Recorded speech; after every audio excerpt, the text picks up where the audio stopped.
Sa ngalan ng Ama at ng Anak at ng Espiritu Santo, Amen. ang pagpapala ng kapayapaan mula sa Diyos na Ama natin at sa Panginoong Heso Kristo naway sumainyo. At sumaiyo rin. Ipagdasal at pagnilayan natin ang kalagayan ng milyon-milyong mga manggagawa sa ibayong dagat, 10 ng kanilang mga pamilya. Upang tayo ay maging marapat, gumanap sa banal na pagdiriwang, aminin natin at pagsisihan ang ating mga kasalanan. Inaamin ko sa makapangyarihang Diyos at sa inyo mga kapatid, na lubha akong nagkasala sa isip, sa salita at sa gawa, at sa aking pagkukulang. Kaya isinasamo ko sa mahal na Birheng Maria, sa lahat ng mga banal, mga anghel at mga banal, at sa inyo mga kapatid, na ako'y panalangin sa Panginoong ating Diyos. Kaawaan tayo ng makapangyarihang Diyos, patawarin tayo sa ating mga kasalanan at patnubayan tayo sa buhay na walang hanggan. Amen. Panginoon, kaawaan mo kami. Panginoon, kaawaan mo kami. Kristo, kaawaan mo kami. Kristo, kaawaan mo kami. Panginoon, kaawaan mo kami. Panginoon, kaawaan mo kami. Manalangin tayo. Ama naming makapangyarihan, sa taon-taong pagdiriwang ng paghahandang 40 araw para sa Pasko ng Pagkabuhay, kami nawa ay lalong umunlad sa pagtuklas sa hiwaga ng tagumpay ni Kristo upang masundan namin siya sa pamumuhay na marangal bilang tagapamagitan kasama ng Espiritu Santo magpasawalang hanggan. Amen. Magsiupo po ang lahat.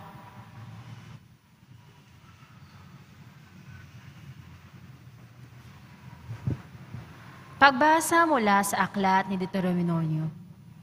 Sinabi ni Moises sa bayan, ang mga unang bunga ninyong iaalay ay kukunin ng saserdote at ilalagay sa harap ng altar. Pagkatapos ay sasaysayin nyo ito sa harapan ng Panginoon. Isang pagalagalang Arameo ang aming ninuno. Maliit ang kanyang sambahayan. Nang makapunta sila sa Ehipto upang doon makapamayan. Ngunit dumating ang panahon na ang kanya maging malaki at makapangyarihang bansa. Hindi mabuti ang ginawang pakikitungo sa amin ng mga Ehiptyo. Pinahirapan nila kami at inalipin. Kaya dumulog kami sa iyo, Panginoon, Diyos ng aming mga ninuno, at dinggin niyo kami, nakita ninyo ang aming pagdurusa, ang kahirapan at kahapihang dinaranas, sa pamamagitan ng inyong makapangyarihan, nakakilakilabot na gawa ng mga kababalaghan. Inalis niyo kami sa Ehipto, at dinala sa lupaing sagana sa lahat ng bagay. Kaya narito ngayon, Panginoon, ang unang bunga ng aming pananim sa lupaing binigay mo sa amin. Pagkasabi noon, ang dala ninyo'y ilalapag sa harap ng altar, saka kayo luluhod upang sambahin ang Panginoon. Ang salita ng Diyos. Salamat sa Diyos. Poon ko ako'y samahan sa dusa at kahirapan. Poon ko, ako'y samahan sa dusa at kahirapan. Siyang naghahangad ng pagkukup ng kataas-taasan at nananatili sa kalingan niyong makapangyarihan. Makapagsasabi sa kanyang Panginoon, muog ka't tahanan. Ikaw ang aking Diyos, ang Diyos na tangi kong pinagkatiwalaan. Poon ko, ako'y samahan sa dusa at kahirapan. Di mo aabuting ika'y mapahamak at walang daratal. Kahit anong uring mga mahihirap sa iyong tahanan, susuguin niya ang mga maraming anghel, silang susubaybay. Kahit saan ako'y ika'y maparoon, tiyak iingatan. Poon ko, ako'y samahan sa dusa at kahirapan. Sa kanilang palad ay itatayo ka. Silang magtataas nang hindi masasaktan ang mga paa mo sa batong matalas. Kahit ang tapakan mo ay leon, ahas na mabagsik, di ka maaano sa mga serpiente at liyong mababangis. Poon ko, ako'y samahan sa dusa at kahirapan. Ang sabi ng Diyos, aking ililigtas ang tapat sa akin, at iingatan ko ang sino mang taong ako'y kikilalanin. Pagkat siya'y tumatawag, laging handa ako na siya'y pakinggan. Aking sasamahan at kung may hilahil ay susukluhuluhan. Aking ililigtas at ang bawat isa ay pararangalan. Poon ko, ako'y samahan sa dusa at kahirapan.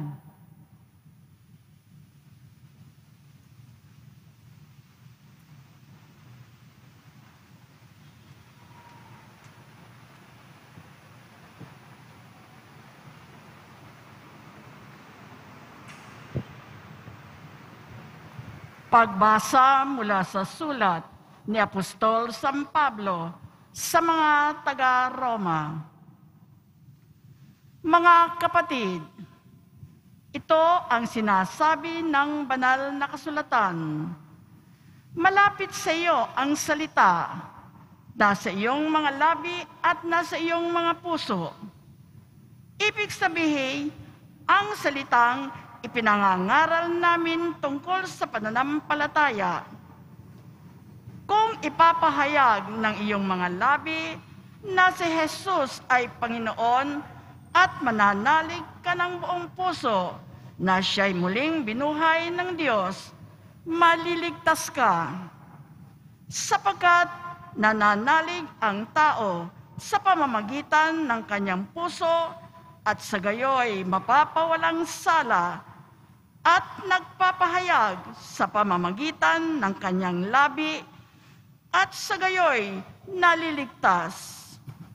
Sinasabi ng kasulatan, hindi mabibigo ang sinumang nananalig sa kanya. Walang pagkakaiba ang katayuan ng Hudyo at ng Griego. Iisa ang Panginoon ng lahat, at siya ang nagkakaloob ng kanyang kayamanan sa lahat ng tumatawag sa kanya. Sapagkat sinasabi sa kasulatan, maliligtas ang lahat ng tumatawag sa pangalan ng Panginoon. Ang salita ng Diyos. Salamat sa Diyos. Magsitayo po ang lahat.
Sumainyo ang Panginoon. At sumaiyo rin. Ang mabuting balita ng Panginoon ayon kay San Lucas. Papuri sa iyo, Panginoon.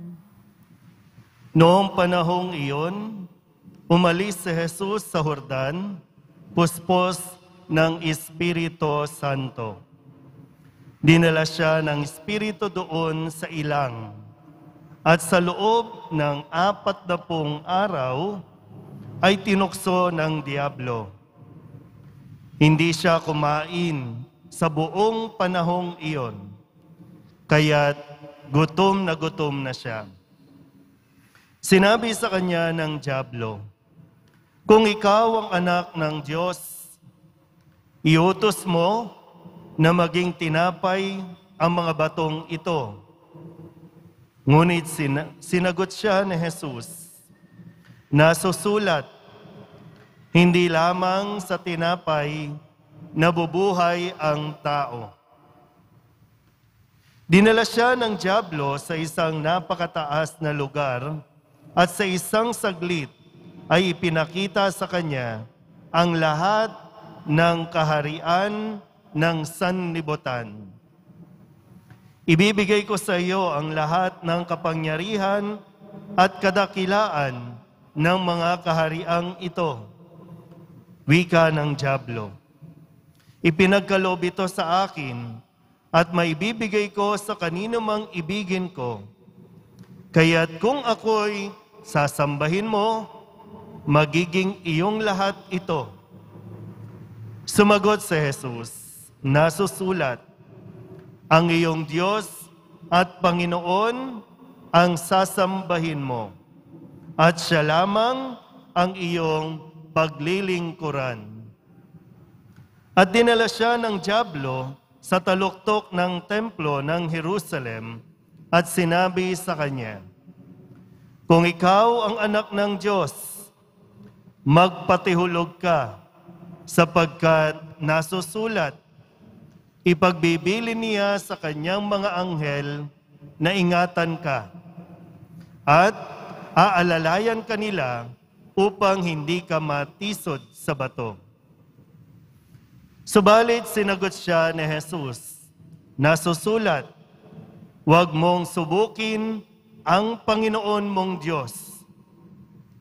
Pagkatapos siyang tuksohin ng diablo sa lahat ng paraan, ito'y umalis at naghintay ng ibang pagkakataon. Ang mabuting balita ng Panginoon. Pinupuri ka namin, Panginoong Heso Kristo. Magsiupo po ang lahat. Isang magandang sa inyong lahat. O ngayon po ay ng Kwaresma o Lent. Kwaresma, 40 days. Yung atin pong, yung paanyaya sa atin ng ating liturhiya, ng ating pagdiriwang, ay magkaroon din tayo ng 40 days na pagninilay, 40 days na pag-aayuno, 40 days ng mas malalim na pakikipag-ugnayan sa Diyos. Kung paanong si Kristo sa ating Ebanghelyo ay dinala sa ilang at doon ay 40 araw na tinukso-tukso ng diablo.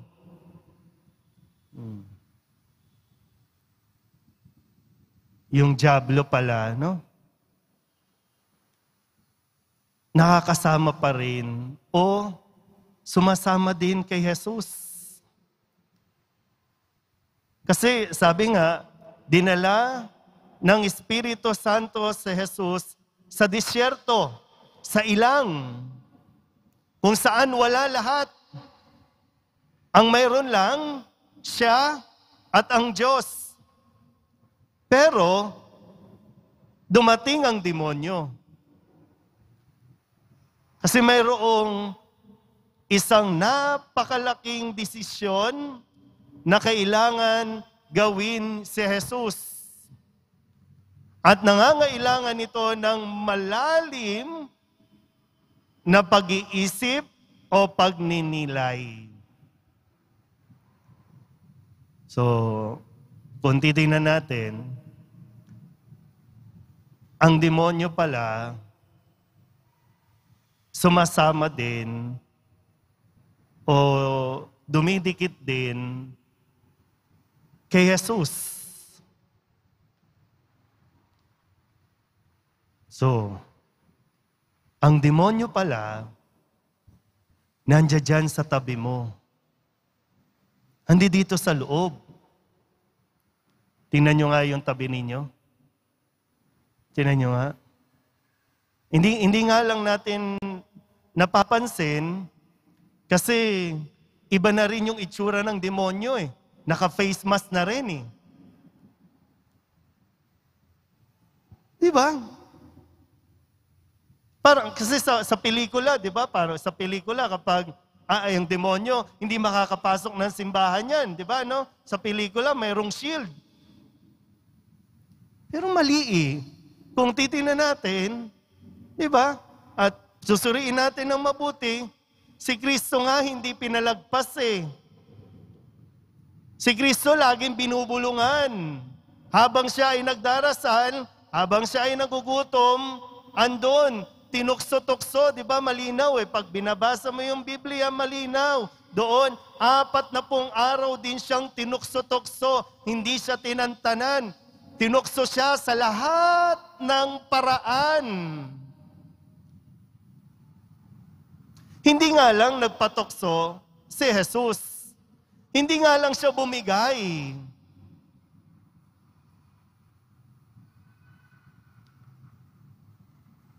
Ang tukso, reality check.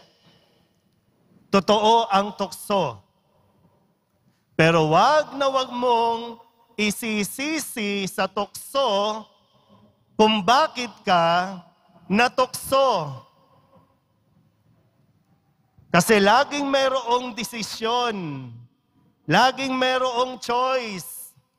Bibigay ka ba o hindi? Kaya kapag natukso ka, huwag ka nang mag-deny. Huwag mo na rin i-justify, natukso lang ako eh. Di ba ganun, no? Natukso lang ako eh. Marupok. Tanggapin mo na. Bumigay ka eh. Kasi lalong lalala, magkakaproblema kapag dininay mo pa o naghanap ka pa ng iba na masisisi. Ikaw yan. Naranasan nyo na bang matukso? Pumalakpak nga yung naranasan ng matukso. Ang galing nyo naman. Lahat kayo manunukso? Kayo ang nanunukso kung ganon? Ayun ang problema. Hindi mo alam, tinutukso ka ng demonyo para manukso. O po pwedeng, ikaw ang ginagamit ng demonyo para tuksuhin yung isang tao na kailangan tuksuhin. No, ang demonyo, manunukso yan. Ang dyablo, manunukso yan. At aalamin niya ang iyong kahinaan. At kung kailan ka mahina sa palagay niya, mahina ka, doon siya papasok. Kaya dapat alam natin din kung ano ang ating mga kahinaan.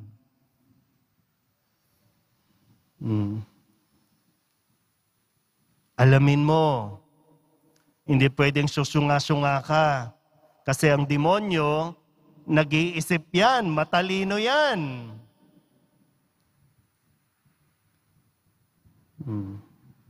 Sige, tingnan natin, no? Baka dito sa tatlong ito, kasi magpasa hanggang ngayon naman, ito ang ginagamit, estilo na ng dyablo. No, nagamitin itong tatlong ito dahil ito yung pangangailangan natin. Ano yung unang tukso? Pagkain. Sabi ng demonyo, napansin niya, siguro narinig niya, di ba pag yung gutom, di ba pag yung taong gutom, yung brr, brr, yung tiyan, di ba no? Naranasan niyo na bang magutom? O hindi pa? Try niyo rin kasi tumigil sa pagkain, no? para marinig nyo naman yung nag-aalburuto na yung tiyan mo. Narinig ng demonyo yung tiyan. Uy, pagkakataon ko na ito, nagugutom si Jesus. Sige nga, kung talagang anak ka ng Diyos, gawin mong tinapay ang batong ito. Sabi po, ang tuksong ito ay yung pleasure, yung masarap sa laman, masarap sa katawan. Kaya kung meron kang kahinaan, pangangailangan sa katawan, po pwedeng damit, jewelries, pagkain, at maging sa sex, pupuntiryahin ka niyan. Ay, ito, madali ito. Nangangailangan ito ng haplos, ng tender loving care. Sakto, nasa abroad ang asawa. Sakto, wala ang asawa dito. Nakatunga nga ka pa. Biglang may, ching! Hi! Sino kaya ito? Check ng profile. Uy, maganda. Maganda ang profile. Hindi mo naman alam, hindi pala niya picture. Huwag kayo basta-basta na naniniwala sa mga picture. Alam mo naman ang mga cellphone ngayon, may filter. Iyon. Hello. Kamusta? Sasagutin ko ba o hindi? Nalulungkot ka. Lalo pa, naghahanap ka ng makakausap, nade-depress ka, naku, nagkaka-anxiety ka. Yan na. So mag-isip mabuti. Pangalawa, bukod sa pleasure, ang isa sa pinaka-matingkad ngayon, maraming tao ang gusto na magkaroon ng kapangyarihan, power. Di ba ang sabi? Bibigay ko sa iyo lahat ng kaharian, lahat ng panunungkulan dyan, ibibigay ko sa iyo.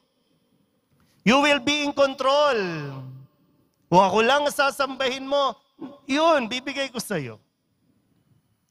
Power. Yung control. Gusto mong maging malaya. Gusto mong magkaroon ng freedom.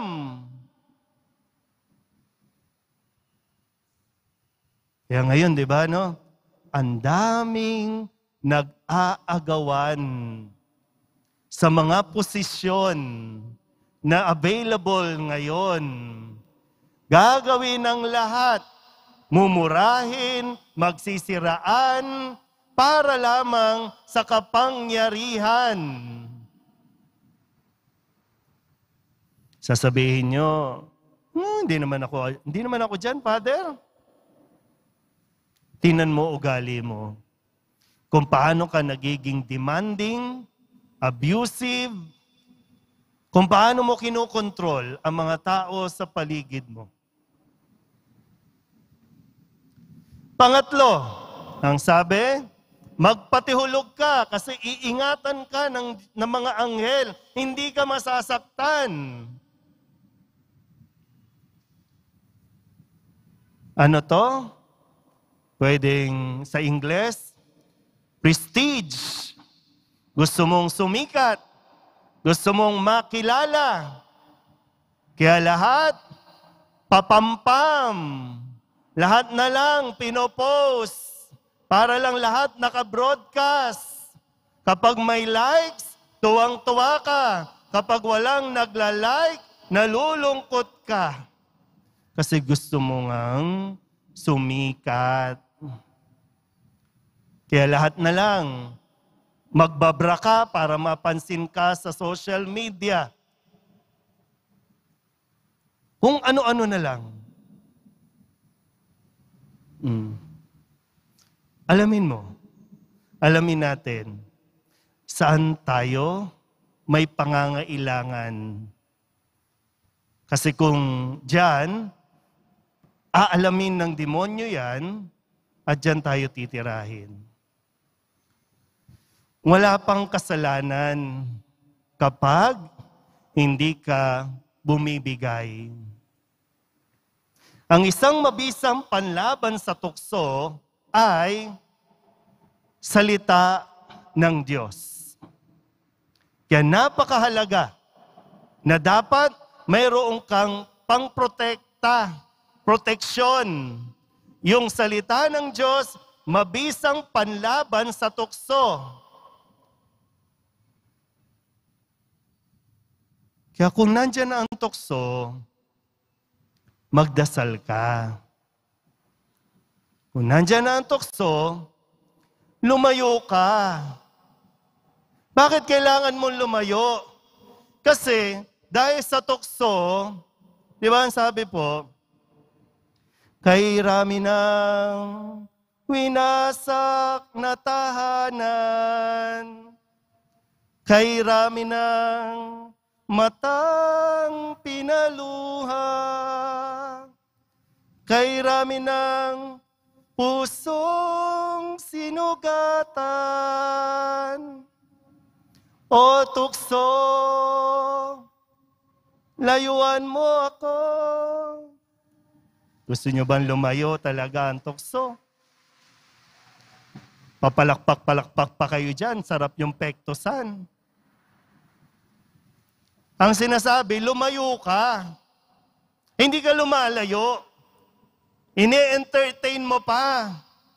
Naku-curious ka pa. Sa mga kabataan na naririto, yung mga porn, nandyan lang yan sa social media. Kung hindi mo papasukin, hindi mo makikita yan. Paarte-arte pa kayo, sabihin niya pa, natukso lang ako.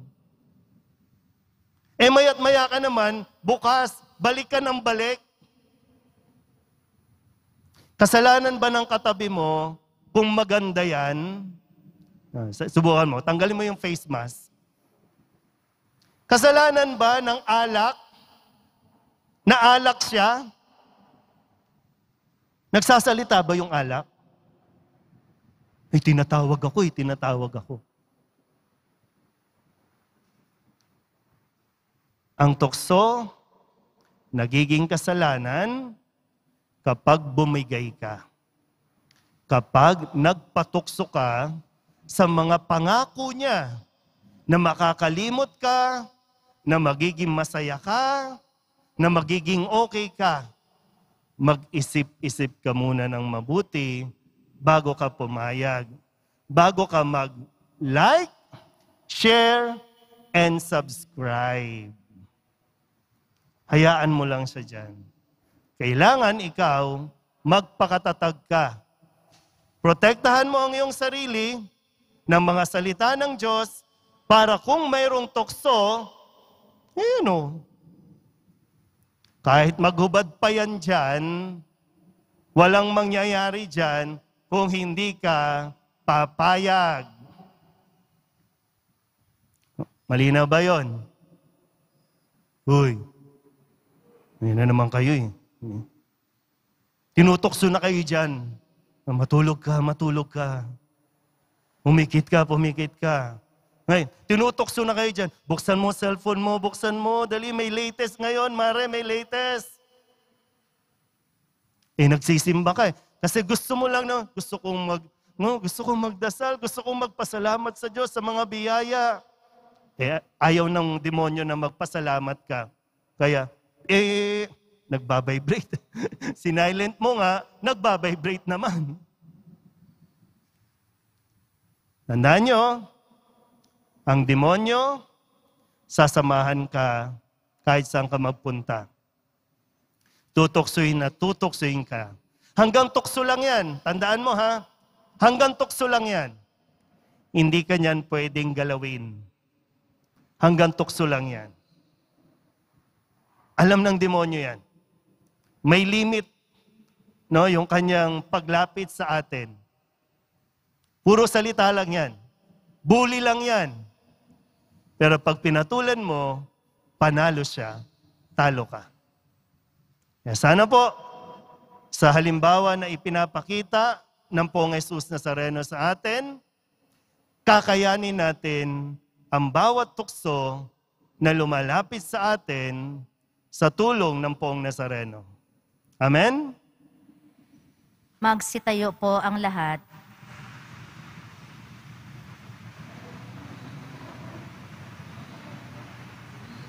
Ipahayag natin ang ating pananampalataya. Sumasampalataya ako Sa Diyos amang makapangyarihan sa lahat, na may gawa ng langit at lupa. Sumasampalataya ako kay Hesu Kristo, iisang anak ng Diyos, Panginoon nating lahat. Nagkatawang tao siya, lalang ng Espiritu Santo. Ipinanganak ni Santa Mariang Birhen, pinagpakasakit ni Poncio Pilato. Ipinako sa krus na matay inilibing. Nanaog sa kinaroroonan ng mga yumao. Nang may ikatlong araw na buhay na mag-uli, umakyat sa langit, naluklok sa kanan ng Diyos amang makapangyarihan sa lahat. Doon magmumulang paririto at huhukom sa nangabubuhay at nangamatay na tao. Sumasampalataya naman ako sa Diyos Espiritu Santo, sa banal na simbahang katolika, sa kasamahan ng mga banal, sa kapatawaran ng mga kasalanan, sa pagkabuhay na muli ng nangamatay na tao, at sa buhay na walang hanggan. Amen. Hinihiling namin sa iyo ngayon, Ama, na patuloy mo kaming gabayan upang mapaglabanan namin ang mga tukso sa aming buhay. Buong tiwala kaming dumadalangin. Panginoon, patatagin mo kami sa iyong pag-ibig. Panginoon, patatagin mo kami sa iyong pag-ibig. Para sa mga namumuno sa simbahan, makasumpong nawa sila ng lakas kay Jesus na tinukso sa disyerto. Sa tuwing sila'y nasa bingit na pagsuko sa tuksong mamuhay ng taliwas sa Ebanghelyo, manalangin tayo. Panginoon, patatagin mo kami sa iyong pag-ibig. Para sa mga namumuno sa aming pamahalaan, pukawin mo nawa sila ng iyong dakilang pag-ibig upang gamitin nila ang kaban ng bayan sa mga programang naglalayon ng ikabubuti ng lahat. Manalangin tayo. Panginoon, patatagin mo kami sa iyong pag-ibig. Para sa mga Pilipinong migrante, huwag nawa silang tumalikod. Pagkos, itaguyod nawa nila ang kanilang kulturang Pilipino at pananampalatayang Kristiyano. Manalangin tayo.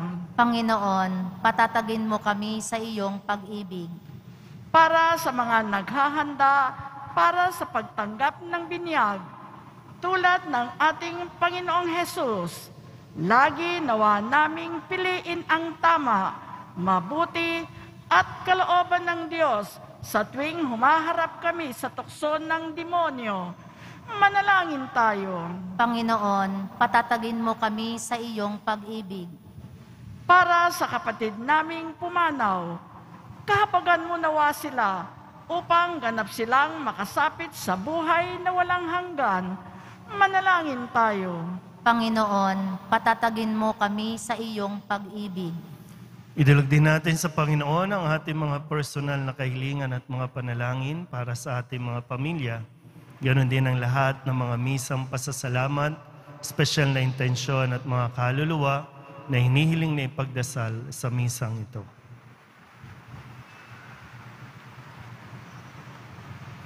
Ang lahat ng ito hinihiling namin sa ngalan ni Kristong aming Panginoon. Amen. Magsiupo ang lahat.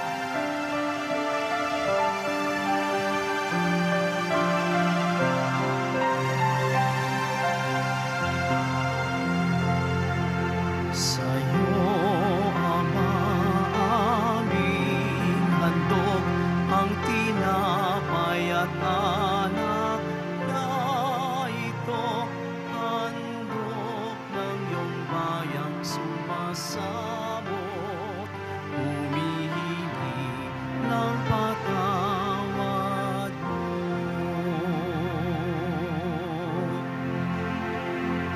Magsitayo ang lahat. Manalangin kayo mga kapatid upang paghahain natin ang kalugdan ng Diyos sa mga makapangyarihan. Tanggapin nawa ng Panginoon itong paghahain sa iyong mga kamay, sa kapurihan niya at karangalan, sa ating kapakinabangan, at sa buong sambayanan niyang banal. Ama naming lumikha, gawin mong kami maging marapat maghain sa pagdiriwang namin ngayon ng pagsisimula ng banal na panahon ng 40 araw na paghahanda para sa Pasko ng pagkabuhay sa pamamagitan ni Jesucristo kasama ng Espiritu Santo magpasawalang hanggan. Amen. Sumainyo ang Panginoon. At sumaiyo rin. Itaas sa Diyos ang inyong puso at diwa. Itinaas na namin sa Panginoon. Pasalamatan natin ang Panginoong ating Diyos. Marapat na siya ay pasalamatan. Ama naming makapangyarihan, tunay ngang marapat na ikaw ay aming pasalamatan sa pamamagitan ni Jesucristo na aming Panginoon. Ang kanyang 40 araw na pagtitiis ng kagutuman ay nagbibigay kahulugan sa panahong ito ng pagpapakasakit para sa kapwa-tao. Ang pagtalikod niya sa tuksong maging makasarili ay nagtuturo sa aming harapin ang pagpapakabuti upang kaysa niya'y maging malaya kami sa pagdulog sa hapag ng huling hapunan na siyang hantungan ng lahat sa kalangitan. Kaya kaysa ng mga anghel na nagsisiawit ng papuri sa iyo, nang walang humpay sa kalangitan, kami nagbubunyi sa iyong kadakilaan.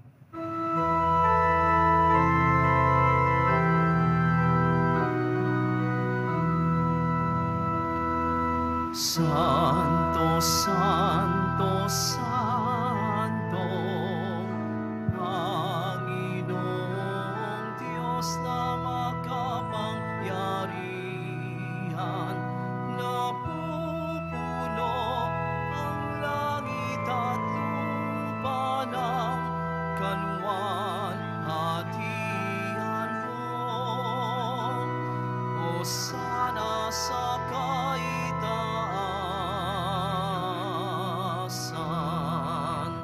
pinagpalang na paririto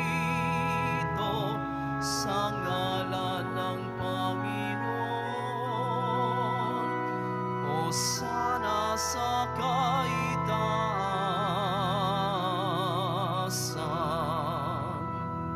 Magsiluhod po ang lahat.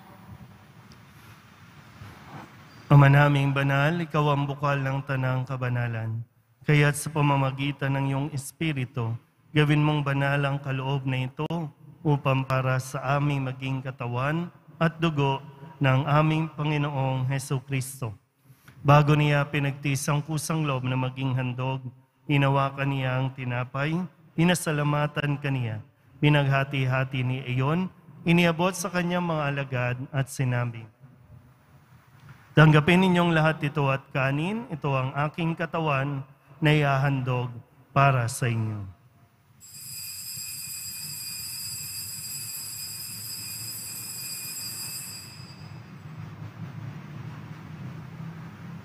Gayun din naman ang matapos ang hapunan, hinawakan niya ang kalis, muli kaniyang pinasalamatan.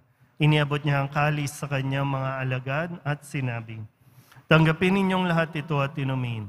Ito ang kalis ng aking dugo, ng bago at walang hanggang tipan. Ang aking dugo na ibubuhos para sa inyo at para sa lahat, sa ikapagpapatawad ng mga kasalanan. Gawin ninyo ito sa pag-alaala sa akin.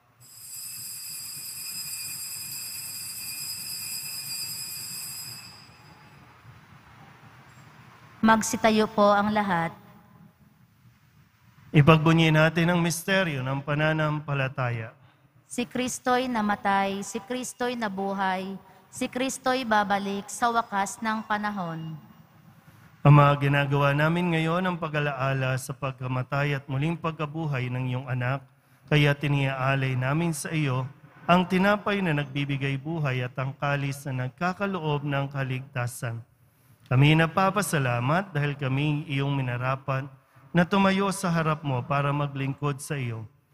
Isinasamo namin kami magsasalo-salo sa katawan at tugo ni Kristo ay mabuklod sa pagkakaisa sa pamamagitan ng Espiritu Santo. Ama, lingapin mo ang iyong simbahang laganap sa buong daigdig. Puspusin mo kami sa pag-ibig, kaysa ni Francisco na aming Papa at ni Jose na aming Obispo at ng Tanang Kaparian. Alalahanin mo rin ang mga kapatid naming nahimlay na may pag-asang sila'y muling mabubuhay, gayon din ang lahat ng mga pumanaw. Kawaan mo sila at patuloyin sa iyong kaliwanagan. Kawaan mo at paghindapating kaming lahat na makasalo sa iyong buhay na walang wakas. Kaysa ng mahal na Birhen Maria na ina ng Diyos, ng kabiyak ng puso niyang San Jose, kaysa ng mga apostol at ng lahat ng mga banal na namuhay dito sa daigdig ng kalugod-lugod sa iyo, may pagdiwang nawa namin ang papupuri sa ikararangal mo sa pamamagitan ng iyong anak na aming Panginoong Hesukristo.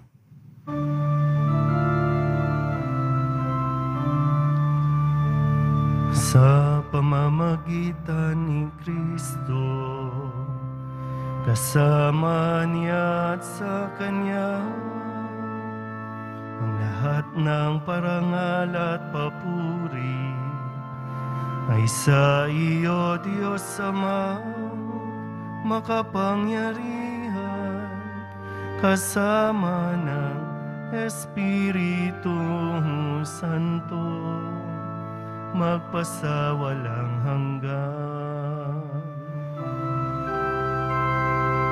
Amen, amen, amen, amen.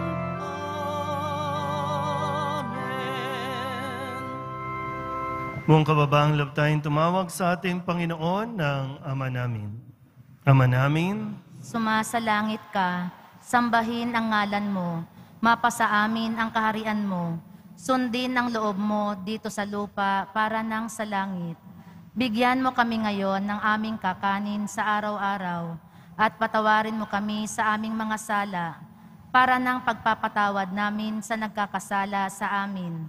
At huwag mo kaming ipahintulot sa tukso at iadya mo kami sa lahat ng masama. inihiling namin kami iadya sa lahat ng masama, pagkalooban ng kapayapaan araw-araw, iligtas sa kasalanan at ilayo sa lahat ng kapahamakan, samantalang aming pinananabikan ang dakilang araw ng pagpapahayag ng tagapagligtas naming si Hesu Kristo. Sapagkat iyo ang kaharian at ang kapangyarihan at ang kapurihan, magpakailanman. Amen. Panginoong Hesu Kristo, sinabi mo sa iyong mga apostol, kapayapaan ang iniiwan ko sa inyo, ang aking kapayapaan ang binibigay ko sa inyo. Tunghayan mo ang aming pananampalataya at huwag ang aming mga pagkakasala. Pagkalooban mo kami ng kapayapaan at pagkakaisa ayon sa iyong kalooban, kasama ng Espiritu Santo, magpasawalang hanggan. Amen. Ang kapayapaan ng Panginoon ay laging sumainyo. At sumaiyo rin. Magbigayan po tayo ng kapayapaan sa isa't isa. Kordero ng Diyos na nag-aalis ng mga kasalanan ng sanlibutan, maawa ka sa amin. Kordero ng Diyos na nag-aalis ng mga kasalanan ng sanlibutan, maawa ka sa amin.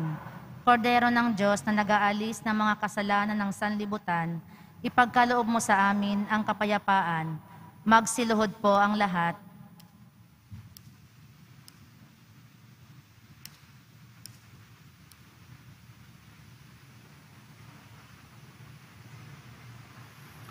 Ito ang kordero ng Diyos. Ito ang nag-aalis ng kasalanan ng sanlibutan. Mapalad ang mga inaanyahan sa kanyang piging. Panginoon, hindi ako karapat-dapat na magpatuloy sa iyo, ngunit sa isang salita mo lamang ay gagaling na ako.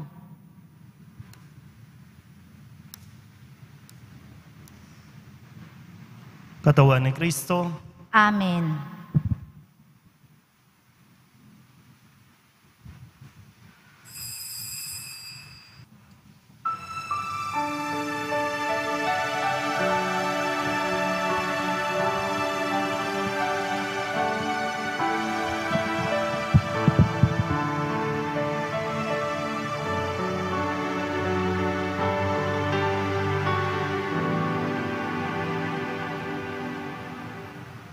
Stay with me, Lord, that I may never forget you.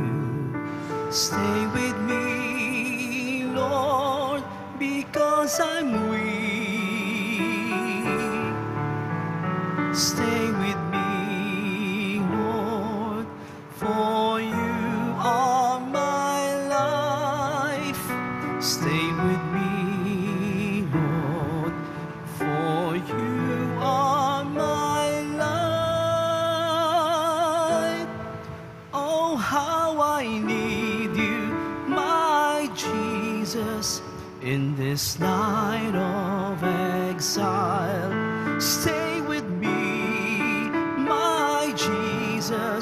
in the breaking of the bread, the light which disperses all darkness, the force that sustains me, the unique joy of my heart.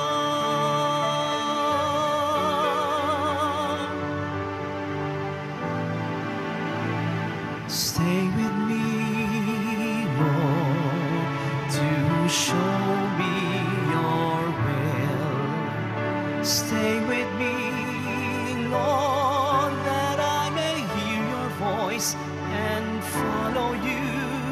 Stay with me, Lord, for I desire to love you. Stay with me, Lord, if you wish me to be faithful to you. Oh, how I need you, my Jesus, in this night of exile. Stay with me, my Jesus, in the breaking of the bread, the light which disperses all darkness, the force that sustains me, the unique joy of my heart.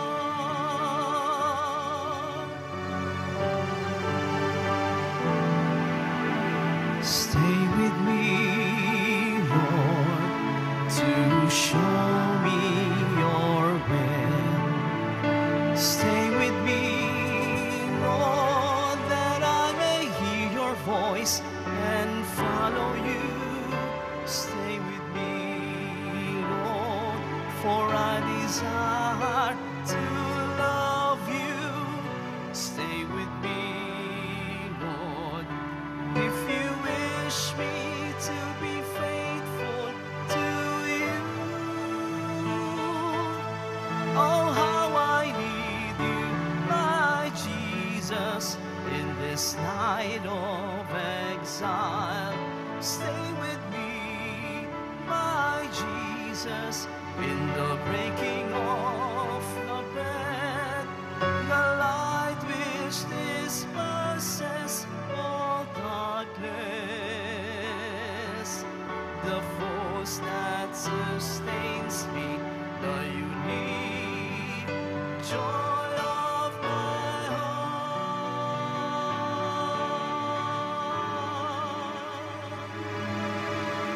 The force that sustains me, the unique joy of my heart.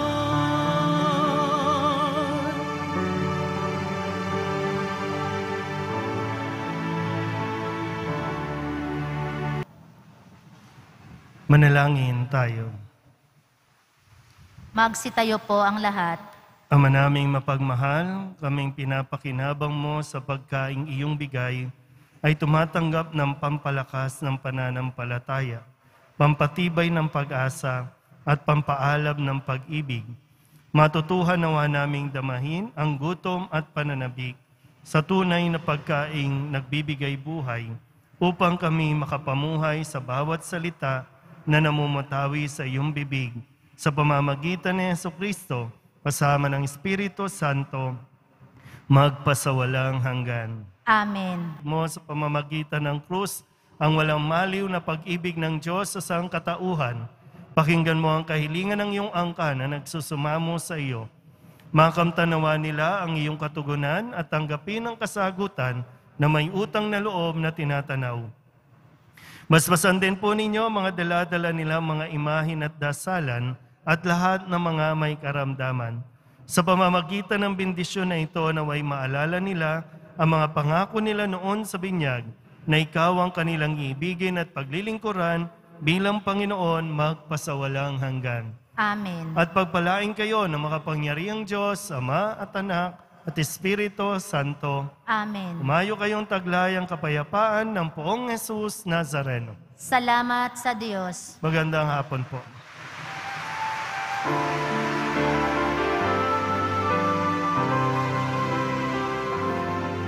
Nuestro Padre Jesús Nazareno, sinasamba ka namin,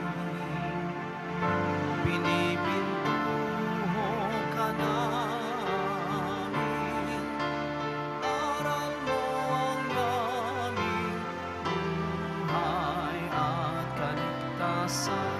Nuestro Padre Jesús Nazareno, iligtas mo kami sa kasalanan. Ang krus mong kinamatayan ay sagisag ng aming kaligtasan. Nuestro Padre Jesus Nazareno, dinarangal na namin. Nuestro Padre Jesus Nazareno, niluluwalhati ka namin. Nuestro